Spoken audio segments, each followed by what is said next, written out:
obviously, everything that the Lord accomplished for us, he accomplished on the cross. But it's the implication that has to us, right? Because it was our sin that he carried, that it was our sin that he condemned on the cross. Like in other words, what that did to us that have accepted his righteousness, that accepted his finished work. Like it's not just that we, in the sense of the way the world looks at it, okay, like we're forgiven of sins, and that means that we're not going to hell anymore. But it's what that has meant for us and what he did. He says that he did what we could not do because of the weakness of the flesh. So he sent his own son. So and actually, you know what? Let me bring you here because this is kind of interesting. Can we go real quick to 1 Corinthians chapter 15? 1 Corinthians chapter 15, just real fast. 1 Corinthians 15 and verse number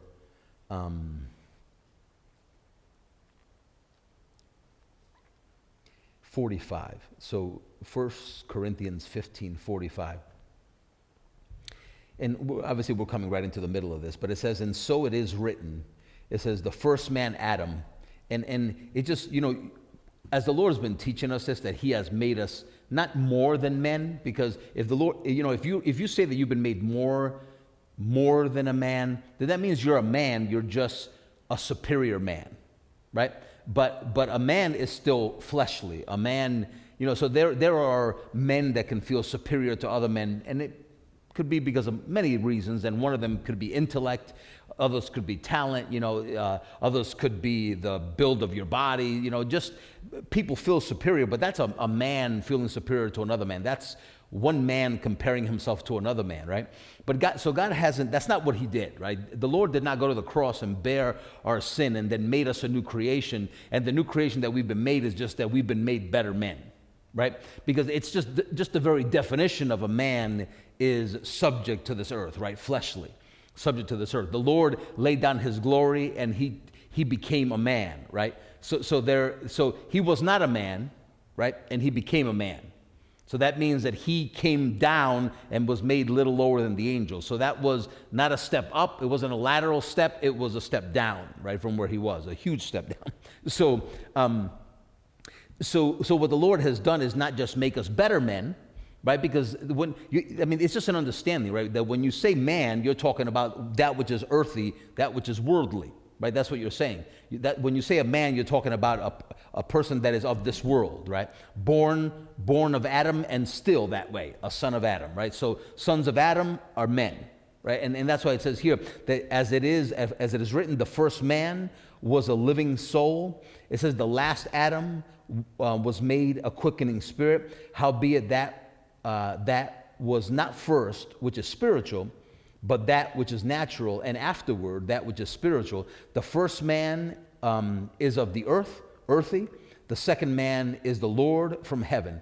As is the earthy, such are they which are also earthly. And earthy is just a King James way, obviously, of saying earthly, right? Of this world, of this earth, right?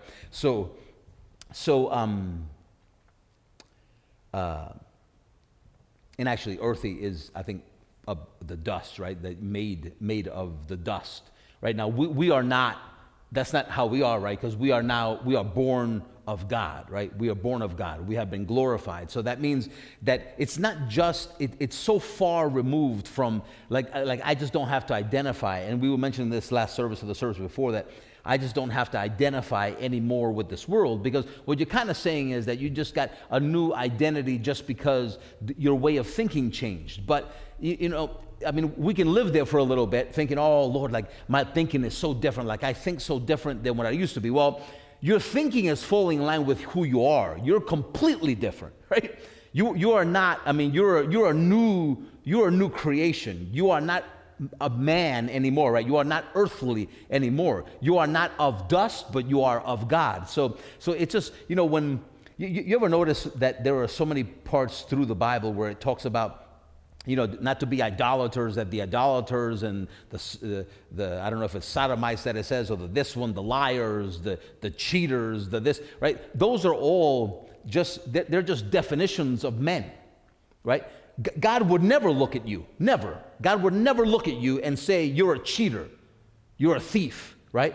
Because that's a title that is of men that are still dead in their sins, right? It's not that you never do anything wrong. It's that when you do something wrong, right, you are acting earthly, but you are not, right?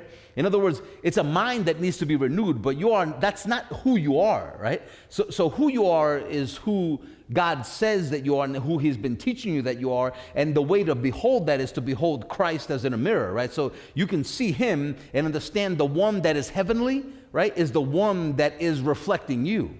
Right? I mean, obviously, if you look at other people, you're just going to do what everybody else does and has always done throughout all history, right? When you, as a heavenly being, look at a person of this world, and you look and you compare yourself, that's all you're going to see. You're going to either feel superior as a man, or you're going to feel inferior as a man. But that's why it's not wise, right, to compare ourselves among ourselves, because you're not, I mean, to see Jesus and then to understand who you are is one thing.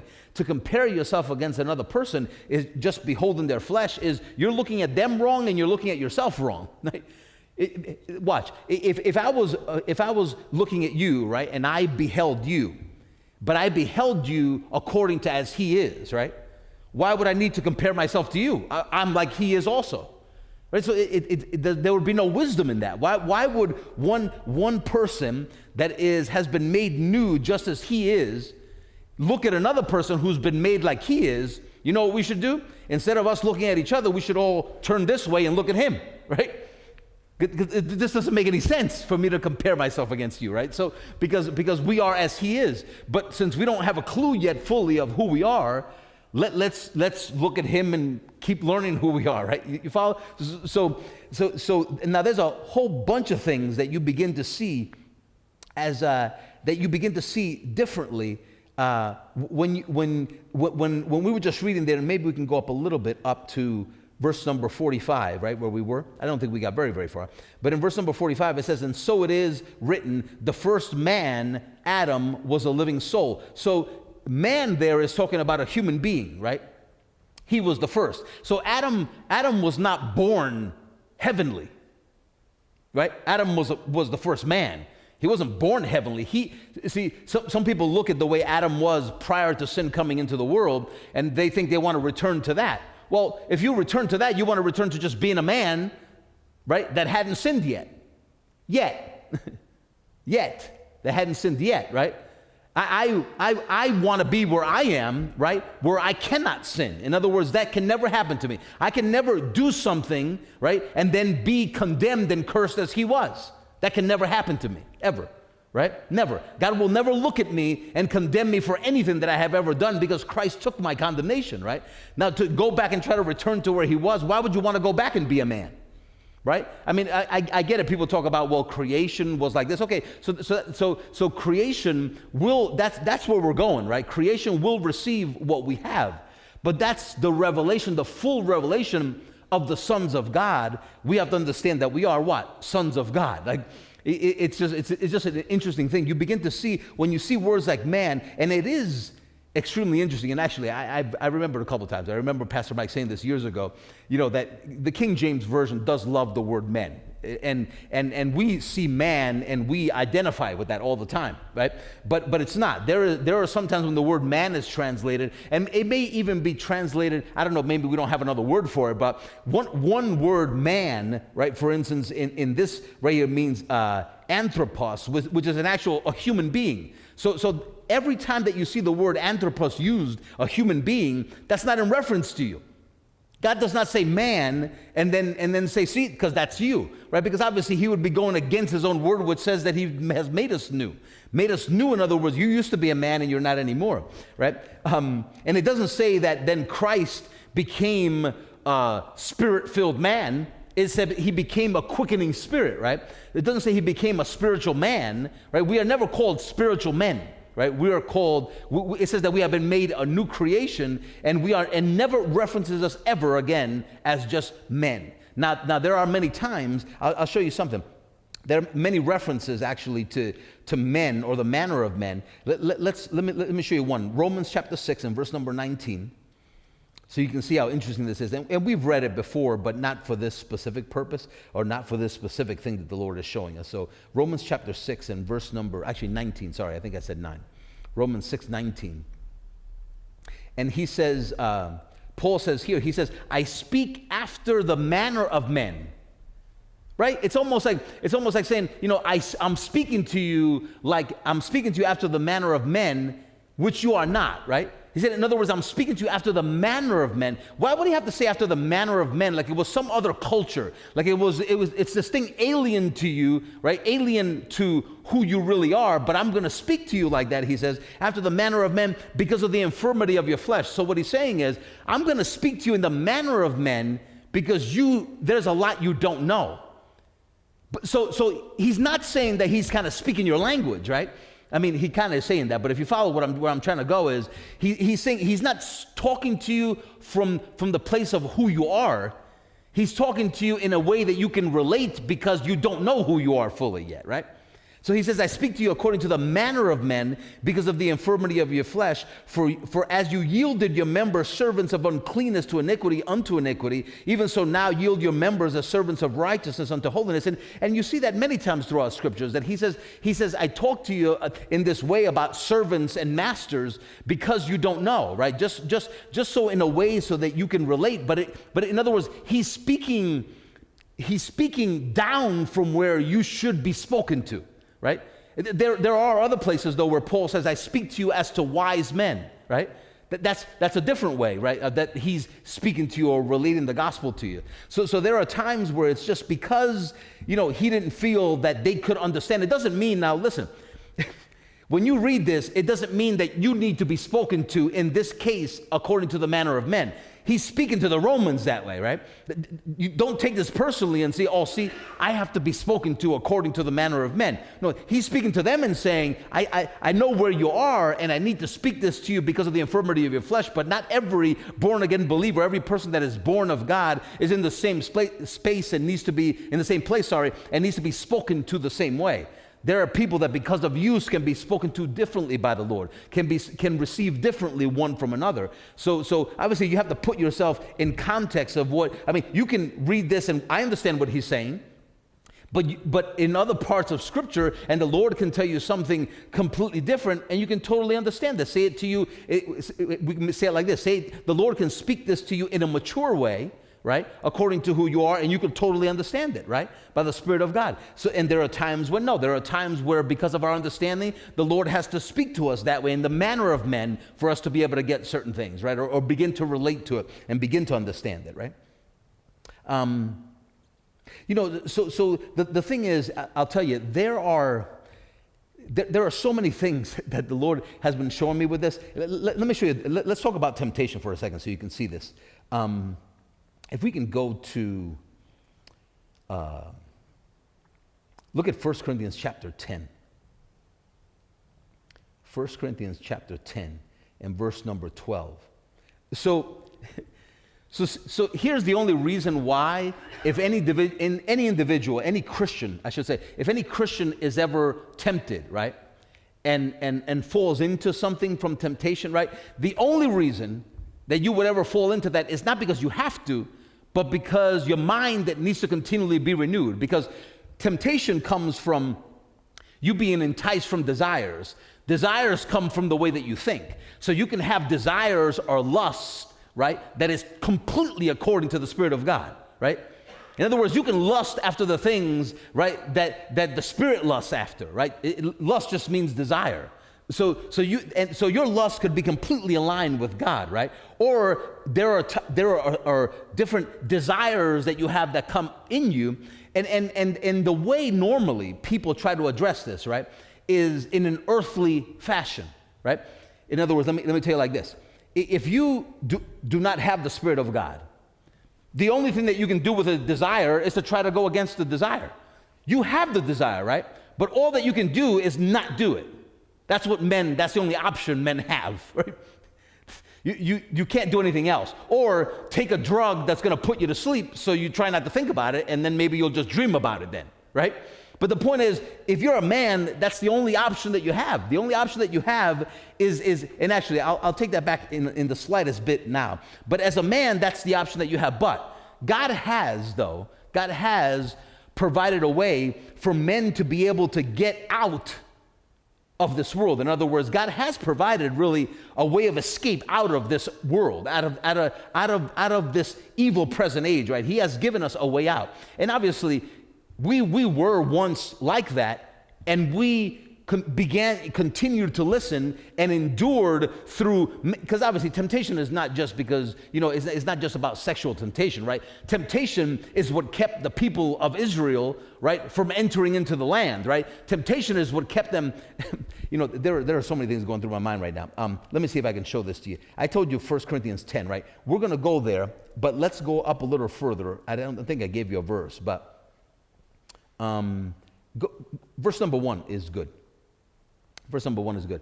Watch what he says. He says, moreover, brethren, I would not that you would be ignorant, how that our fathers were under the cloud and passed through the sea and were all baptized unto Moses, in the cloud and in the sea, and did all eat the same spiritual meat, and did all drink the same spiritual drink, for they drank of the spiritual rock that followed them, and that rock was Christ. Basically, what that's talking about right there is the same gospel that we were preached is the same gospel that they were preached. That's what he's saying. Everything that we have received by the Spirit of God, the gospel that we were preached, same gospel that Abraham was preached, and the same gospel that he preached from there that they also heard, right? It's the same gospel. It's the same Christ. This is a pretty cool verse that is just such a literal translation that it says that the gospel that they were hearing was the gospel from Jesus, right? So, I mean, it's just so literal because it says that the rock, it says, for they drank of that spiritual rock that followed them, and that rock was Christ, right? And Jesus talks about that, right? He talks about if you eat my flesh and you drink my blood. So it's just such a cool parallel, right? Actually, this is more than just a parallel, it's literal, right? So he says, but with many of them, God was not well pleased, for they were overthrown in the wilderness, right? And then it says that they were written as examples. Yeah, let's read verse number 6. Now these things were our examples, to the intent that we should not lust after evil things, as they also lusted, neither be ye idolaters, as were some of them. As it is written, the people sat down to eat and drink and rose up to play. Neither let us commit fornication, as many of them committed. But here's the very interesting thing about this, that it says that God, with many of them, God was not well pleased. But we understand, what was it that caused God displeasure about what they were doing? What was it that they were? Was it that the acts of what they were doing? In other words, was it the quote unquote the sins that they were committing, right? Or was it something else that? Because remember, we get into this, and sometimes people forget what they just read, right? What we just read above, it says the gospel that was preached unto them was the gospel that was preached unto you. And with many of them, God was not well pleased. And we know that without faith, it is impossible to please God. So the only reason why God was displeased because of them, and Hebrews 4 talks about this also, right, was because of their unbelief. Their unbelief is what God was displeased with, right? Was God pleased? Did he enjoy their actions? Of course not, right? God does not take pleasure in the lust of men being made manifest and sin having its way in people's lives.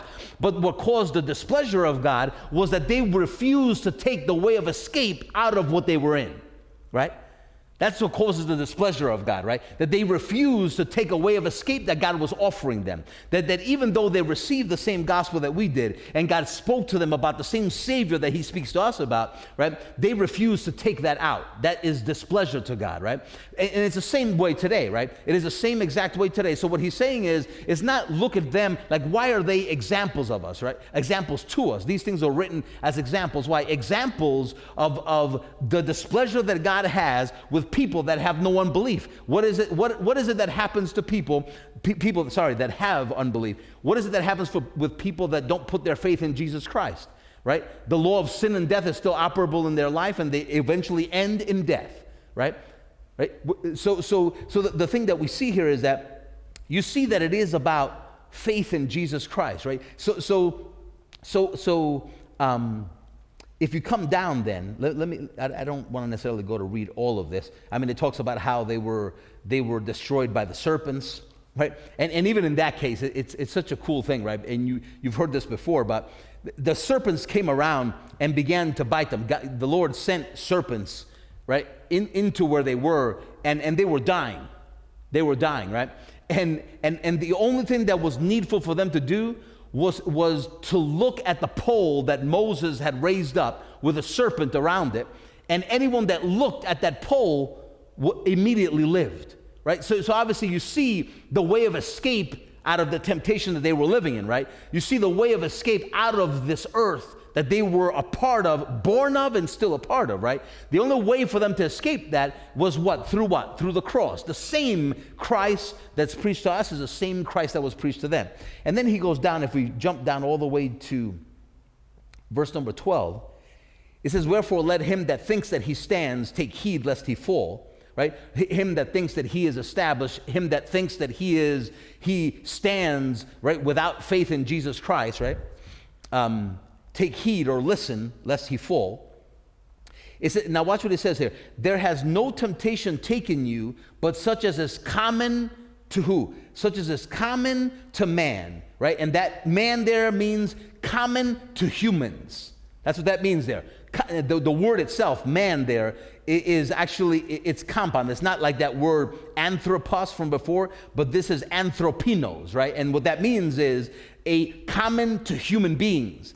So, in other words, what he's saying is the temptation that is on this earth is that which is common to men. Just like he was saying, I speak to you in the manner of men, temptation is something that is common to human beings, right? So people that do not understand who they are, that we are, in other words, not growing in the revelation of the fact of who Jesus has made us, right? What everything that he did, what implication it had to make us sons of God. He gave us the righteousness, right? He gave us the righteousness to become sons of God, right? So because he gave us that right to become sons of God, and that is who we are of God now, right? So because we are of him, you can look at things like temptation always and say, that's not something that is common to me. In other words, this is not something that I have to fall into.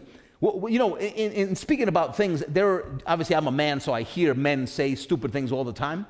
And it's not that I don't hear women say stupid things, but right now I'm just making reference to something that's on my mind, right? Because I've heard men say, right, that Christian men, he says that you know what, that they need to always be taken care of because you know what, they're men and they have desires, right? But you know the funny thing is, I used to hear that and I used to not have a problem with that because this is how I used to think. Like yeah, I mean, even though we're saved, you know, we're still men and men have needs, right? And if you get married, you know, then you should be able to meet each other's needs. But here's the thing though, the thing that's majorly wrong with that is not that there is anything wrong with intimacy, right? What is wrong with that is to think that you are subject to the desires of men, right? In other words, to think that you need to stay like this. It's not that you're never going to have desires of men, but it's to be able to see that it is a desire of men, that it is part of an unrenewed mind, and that's why you feel what you feel. But if you knew who you were, because you are a son, and if you thought like a son, your thinking, your desires would be vastly different than they are today, right? So the thing to understand is when you see things as common to men, right? Common to human beings, right?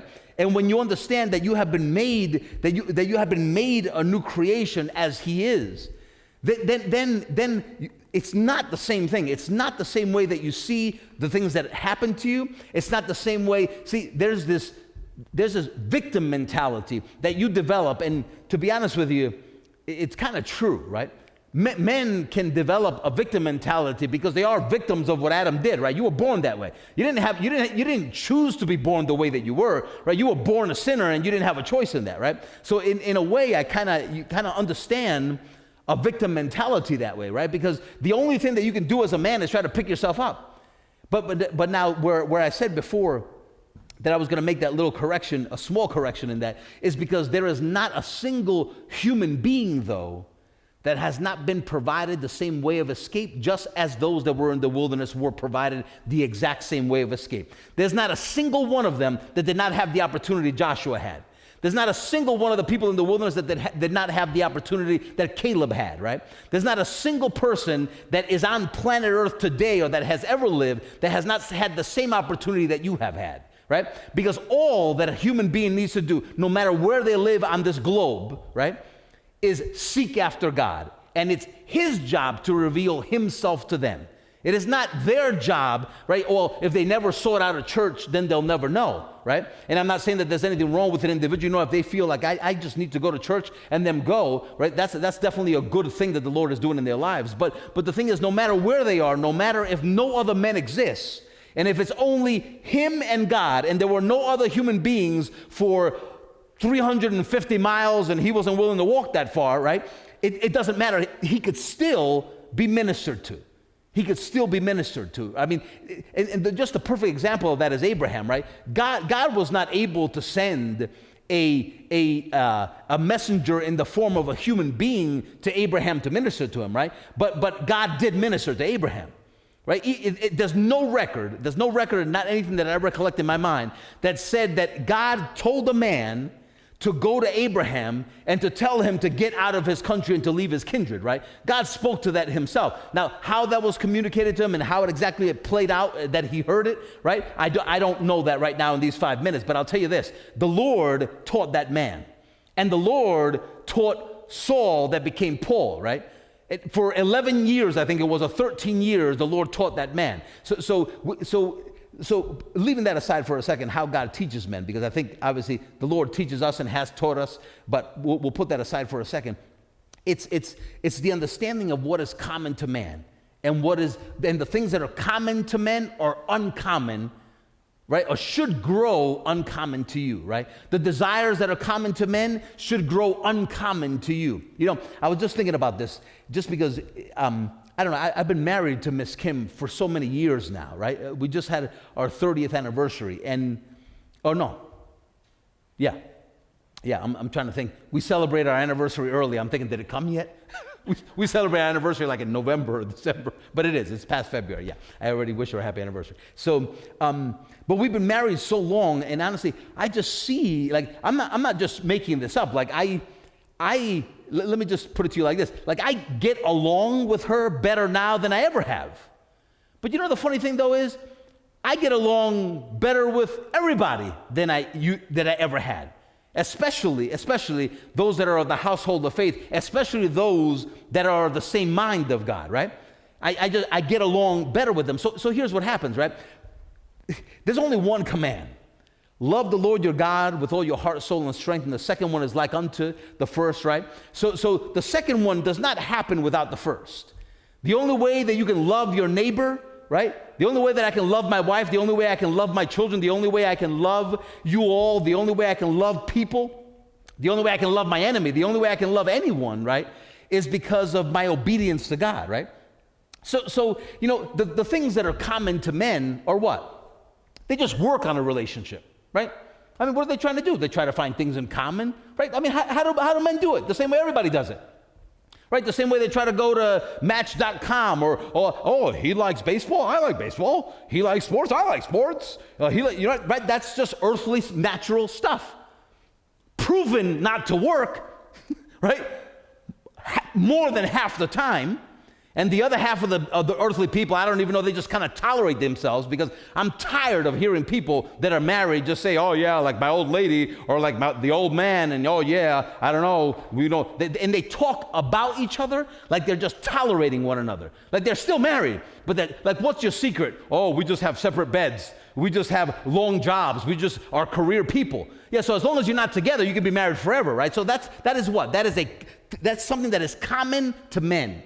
That is something that's common to men. But how do relationships work, right? When you are no longer a man, no longer a human being, but have been made a new creation, you know what? The way everything works. The same way everything works. There is no secret Honestly, I've said this before, almost in annoying ways, right? That there is really no need, really, for marriage seminars. And even though, you know what, there are things that can be spoken to and that Scripture says about marriage, but in totality, really, there is no secret, right?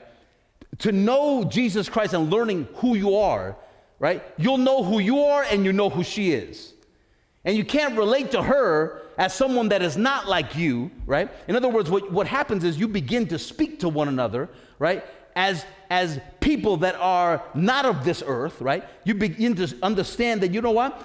She has also been made, right? Spiritual. I have been made a spiritual being, so is she, because you understand that she's saved. You understand that you're saved. You understand the spirit that she is of. You understand the spirit that you're of. So you grow to learn, if you're both growing, hopefully, growing, all hearing the same thing, you're all growing in the same direction, you're both looking at the same Jesus, but that's no different than me and you. It's no different than me and you. It's no different than us two, right? It's no different than any of us, right? It's just relationships work because what? Because what you're talking about is love.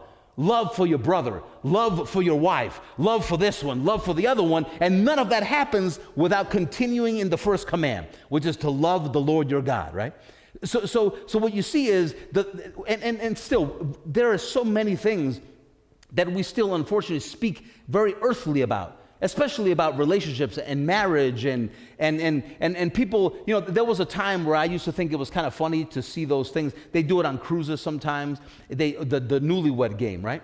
But you know what? Honestly, that is just really people talking about natural relationships, and they're not going to tell me anything that I don't already know, right? It ain't working really great, and you're going to show me all of your insecurities and all of your problems, and you're going to show me everything that is earthly and worldly, and you know what? That ain't fun for me no more, because I'm just seeing something that's doomed to fail. Like at first you can look at something like that, and you can say, you know, that's actually pretty funny, right? But then when you look at it from a different perspective, you're saying, you know what? All that you're talking about is a human experience that is failing. In other words, it's not that marriages can actually grow in this deep relationship, right? That is a godly thing that's happening. No, every relationship that is outside of God is failing. In other words, it's degrading, because there is nothing in this world that does not corrupt, right? So it is corruptible. It is corrupting, right? It's not that, oh, well, some relationships, oh, you don't know. No, it's corrupting. It's corrupting, right? Why? Because those two individuals are not looking to the Lord. They are not understanding who they have been made, right, if they have the Lord. But two people that do not have God, right, they are subject to all of the things of this world. That means that they bring into that marriage, they bring into those friendships, they bring into those relationships everything that is of the flesh, right? And obviously you can see the works of the flesh are not nice things, right? The work of the flesh are not nice things. But as the Lord begins to show you who He has made you, when you begin to see like the implications of the cross, like what implication did the cross have to you, and that is who you've been made. And when you begin to see, wow, Lord, now you really truly begin to see, Lord, that just like you don't see Christ after the flesh anymore, so also we begin to not see one another according to the flesh anymore. Because right in Galatians, I believe it is, he says, right, that we are, or Romans chapter 8, I think, he says that we are no longer in the flesh, but in the spirit, right? That we are no longer to consider each other after the flesh. In other words, not to consider ourselves mere men, right? Not to consider, I'll correct that too, right? Not to consider ourselves men, but to see ourselves as people that live by the Spirit that is in us, right? In other words, who we have been made. And true, this body still has its flaws, but that's no longer our problem, right? That is the job of the Spirit of God on the inside of you. It is not your job to control your body, right? It is the job of the Spirit of God in you, and it is already His, right? So your body is His, and the Lord knows already, right, how to master this body. He already knows how to master this body. So God is not asking you to master your body the way the world tries to master their body. Again, it's the custom, right? When you see yourself as an alien to this world, and learned, right? When you learn that, when the Lord gives you the revelation and you continue to grow in that revelation that you are alien to this world, the ways of this world start looking alien to you. Why? Because you recognize, you know what? What is it that I'm doing? Like, I'm doing the exact same thing that they do. How do they handle temptation? How do they handle a failing marriage? How do they handle sickness? How do they handle disease? How do they handle death? How do they handle pain? How do they handle tears? How do they handle sorrow? Right? All of these things, how do they handle it? If we are imitating that, we are conforming still to the world, right? But I know today I don't have to handle death the way they do, because I know that death doesn't have to have dominion over me. Sorry, does not have dominion over me. But what I meant to say, does not have to have dominion over them. In other words, when you look at someone that's worldly and that death is ripping them apart, it doesn't have to have that dominion over them, right? It's not like, oh, if they're dying, they're lost, right? It's that, number one, they can receive life from the Spirit of life on the inside of you, right? God can quicken them by the Spirit of God that's in you, but also that they can receive that same eternal life that you have. They can receive it for themselves, right? So it's no one is beyond help, right? So there, it's one aspect to be able to see.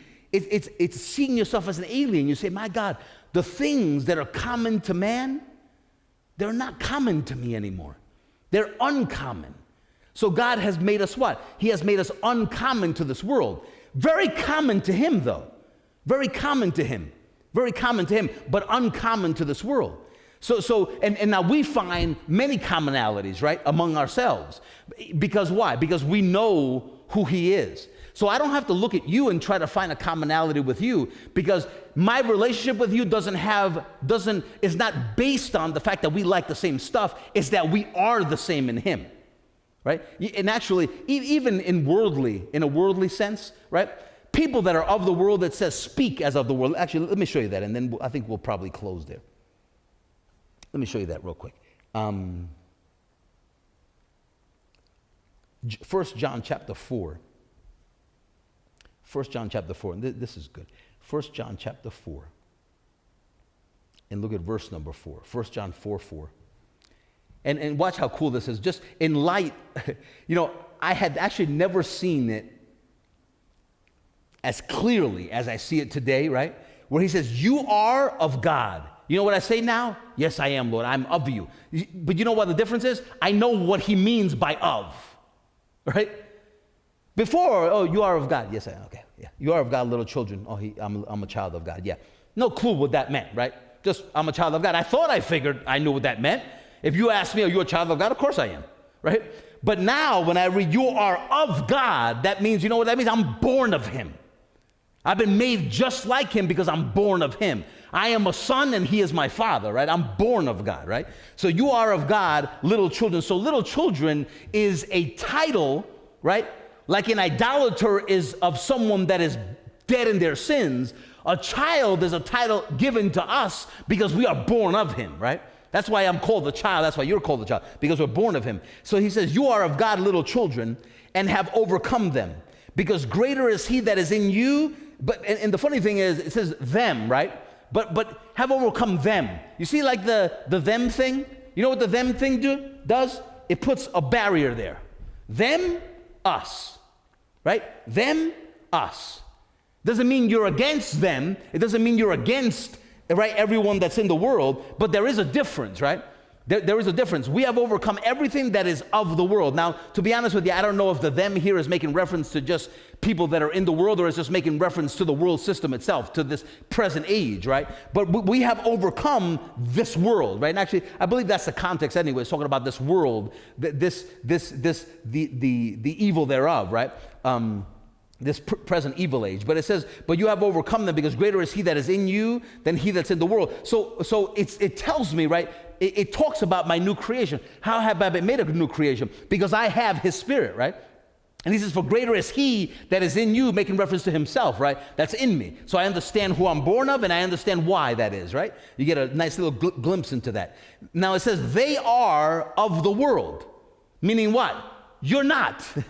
And what does it mean to be of? We know what the of is, right? Because I'm of God, which means I'm born of him. They are of the world because they are still of the first Adam, and they have not taken the escape out, right?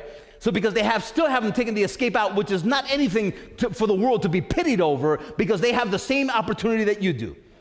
the same opportunity that you do, right? It's not that you don't want, obviously we want to tell people the gospel, but you can't look at people and excuse them forever thinking, oh, because they just have, they were born like that. No, they have the same opportunity that you do to hear. When is it that they should hear? Today. Today is the day, right, for them to hear. Today. While it's still today, harden not your hearts is what the Lord tells them, and it's what he continues to encourage us. What is the day for us to continue to hear him and continue in that? Today is the day for us to continue. They are of the world, therefore speak they of the world, and the world hears them, right? So two people, no matter where they're from, right, can basically understand each other if they are both worldly. They can basically understand each other, right? Because they're going to understand where anger comes from. They're going to understand where hate comes from. They're going to understand where guilt comes from. They can understand where all of these earthly desires and feelings come from because they're both worldly. Now, if you grab a worldly person and you grab a person that is born of God and you try to put them together, that's going to be problematic. That's going to be an issue. It's not that you can't be married, right? Because two people can have intimacy and guess what? Voila, you're married, right? So it's definitely possible, right? Because you both still have physical bodies, and when you bring unity there, right, through intercourse, guess what? You are one flesh now with her or with him. But here's the point, though. The point is, though, that there is going to be problems because you're actually nothing alike, right? So it is true that there should be commonality for marriage, right? There should be commonality in two ways, right? One is in truth, which is, are you both spiritual? And the other one is in thought, right? You should speak the same thing. Because if both are spiritual and one thinks worldly and the other one thinks spiritual, there's still problems. You're going to have basically almost the same problems, right? Maybe a little less, but not much less, right? Because if you think with an unrenewed mind completely, even though you are born of God but don't know it, right?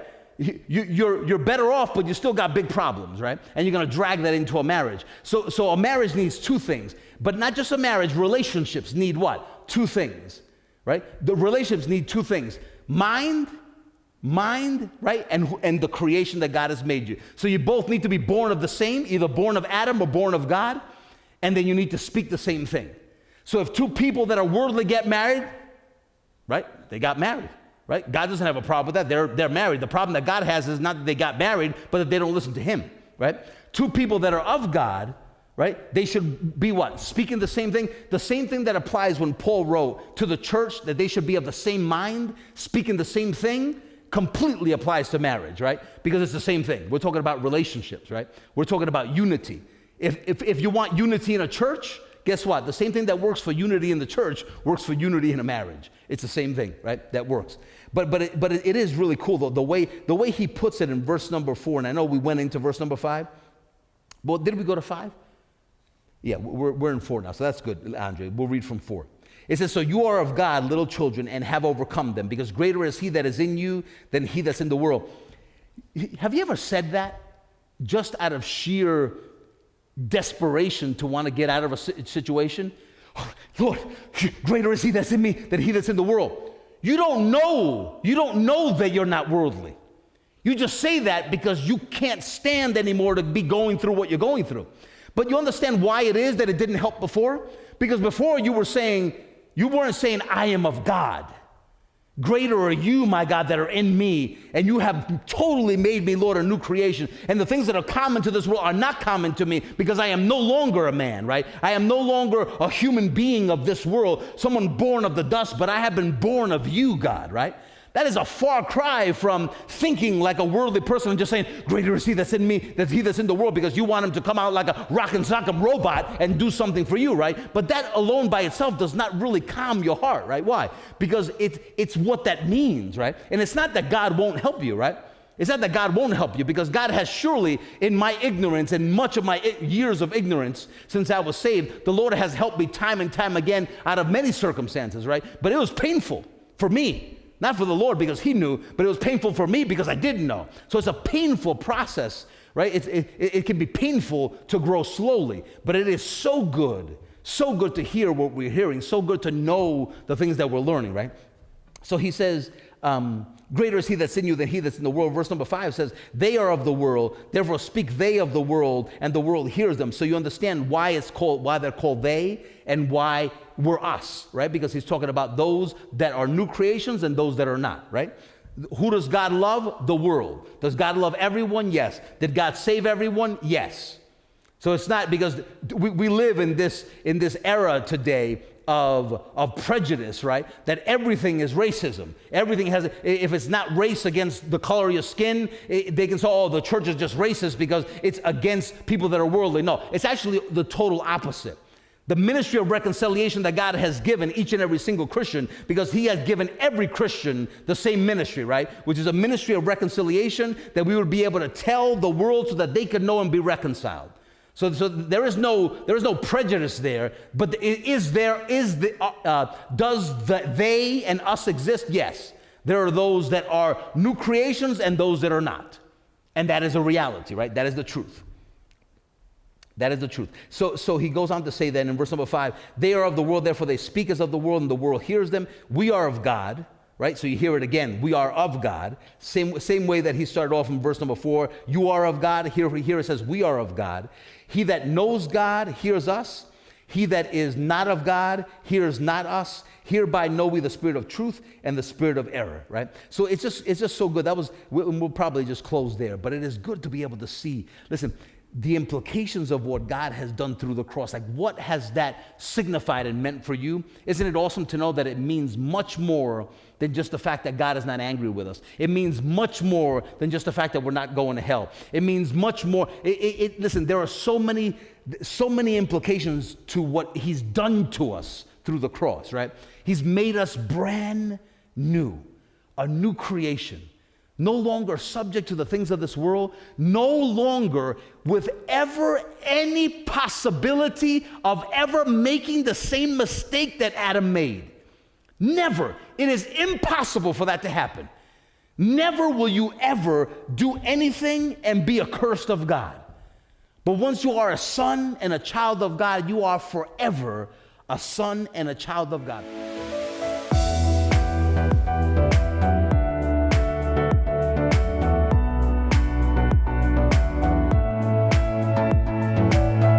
reforminus.com.